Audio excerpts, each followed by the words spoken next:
Can you talk a little bit about what these teachings on the dying process, mean to you and the impact they've had in your life? You've given a lot of your creative attention to them recently, and the result's really beautiful. I love it personally. Well, I think it's partly like looking at something that's usually surrounded by fear. And so that's one of my motivations. Let's look at what's scary about that. And when you actually go into those teachings of the Bardo, the 49-day process that Buddhists believe that happen to you after death as your consciousness evolves into another, maybe life form, we can say, or another well, anyway, let's not get too specific about that. Yeah. Something happens. Yeah, I found those teachings really amazing, not really specifically because they were about death, but because it made me realize that this is the Bardo also. This conversation right now, what will happen in a minute, what happened a minute ago.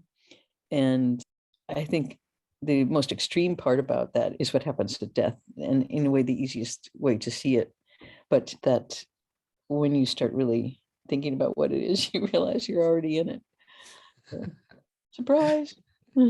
Yeah, one of my teachers, Lama Zopa Rinpoche, he once said, when you think you're going to visit a dying person in the hospital, but actually you're both dying. Yeah, exactly. Yeah. We're all in that continual process.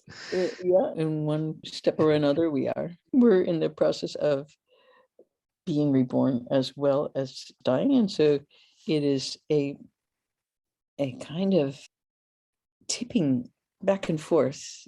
I feel sometimes when I can understand it the best is I feel it's a way my consciousness could absorb these transitions, birth and death, and feel kind of mind blown by them because, and also probably, even though I've always been interested in things like birth and death, just being with them, my husband dying was a very profound experience for me and made me very happy in many ways because I saw someone do that so well and so naturally and with such enthusiasm. So that was a profound moment for me to see that would be a way to approach these huge changes. Thank you for sharing that. I appreciate it. And yeah, for those of us who've had the privilege of, I had a friend who was a nun who died too early, but she died very well in the way that you said, as an example to us of how to make that transition really meaningful and beautiful and even joyful. I think for a lot of people, it's hard to imagine that could be true, but yeah, no, it's apparently, I think, one of the most exciting things that could happen to you, where you just kind of go, oh, whoa, no matter what you believe, that is a big thing to lose your body. Yeah. A very big thing. Yeah. And what do you think might be left? It was quite surprising when I first started studying with the Dalai Lama, because he said he rehearsed his death 6 times a day. And then he was quite excited for the time when it would come. It was really a big shock to see that, at least that Tibetan Buddhist approach to death, that it's a kind of adventure. Yeah, and I think it depends on what you want. It's very important to want to have an adventure and want to see something other than what you're told necessarily. Want to experience it for yourself. Feel that energy to look at it. And sometimes that's hard to muster because our culture is very anti that. It's very much about pushing things away and euphemism to, but I also find that it brings out a certain kind of heroism in people. I've just been watching Zelensky, who sounds like Gandhi to me in many ways. Oh yeah, amazing. You know, he's in his bunker. The Russians are saying, we're definitely going to kill you. And somebody goes, okay, how's this feeling? My life today is wonderful because I believe that I'm needed. And that's the most important sense of life, is that you're needed. And then he said that you're not just an emptiness that breathes and walks and eats something.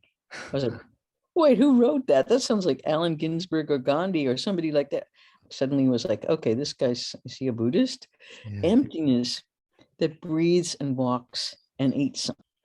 You know, here's the president of a country who has the microphone and he could talk about freedom in his country and loyalty and oppression. No, what he says is something incredibly personal. My life today is wonderful. Who asked you if it's wonderful? He's telling you my life is wonderful because I am needed. Yeah. And this is really something to say.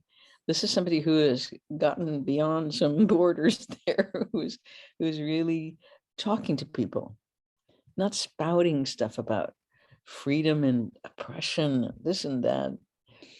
And I also like watching his clips of him dancing on Dancing with the Stars in 2006. He had a number of really amazing outfits.